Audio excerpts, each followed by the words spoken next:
থাকলে ভালো হতো। না ঠিক আছে। আমি সুন্দর হচ্ছে।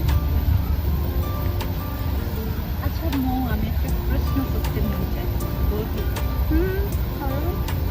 তুমি যদি নায়িকা না হতো তাহলে কি হতো? তাহলে আমি গায়িকা হইতাম। হ্যাঁ, তুমি তো এমনি গায়িকা, এমনি কত গান গেয়েছো? না ওরকম না, গায়িকা বলতে যেটা আমরা নর্মালি অনেকে তো ভাবে যে গান গাইলে গায়িকা, আমি ওটা ফিল করি না। সেজন্য আমি কখনই নিজেকে বলি না যে আমি গায়িকা, গান গাইছি, এই করেছি সেই করেছি, ওটা আমি পারি না কেন জানি। ওই ওই জায়গাটা থেকে আমি গায়িকা না, হ্যাঁ। আমার শখে গান করি।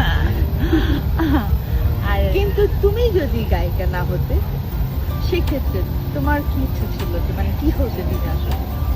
আমি মৌসুমী হতাম।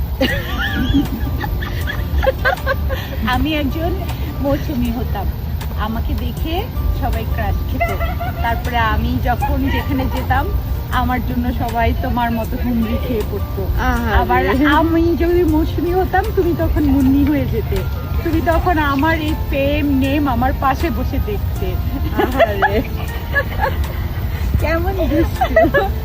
আবার দেখো, আমি যদি মৌসুমী হতাম, কিন্তু আজকে যেমন তুমি আমাকে ড্রেস আপ গেট আপ করিয়ে দিয়েছো, এই আপা আমাদেরকে ধরো, হ্যাঁ আজকে যেমন তুমি আমাকে আজকে ড্রেস আপ গেট আপ করিয়ে দিয়েছো, সাজিয়ে দিয়েছো, আমি মৌসুমী হলে তো এমনটাই করতাম বন্ধুর জন্য।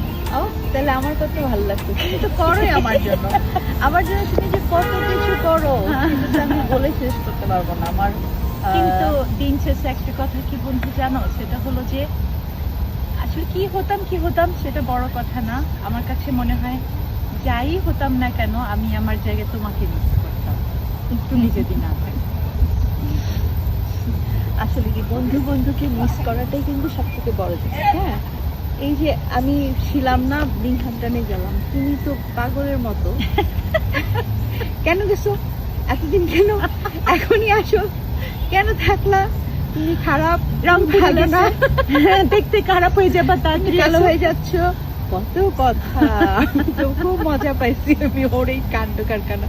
আমি একটু রাগ করিনি জানো, আমি একটু রাগ করিনি, আমি খুব মজা পাইছি। কিন্তু দেখো, ও কিন্তু মানে মিস করতেছে যে সেটা এইভাবে প্রকাশ করতেছে। তারপর কাচি খেয়ে আমাকে ভুলে গেছে, ওই কাজ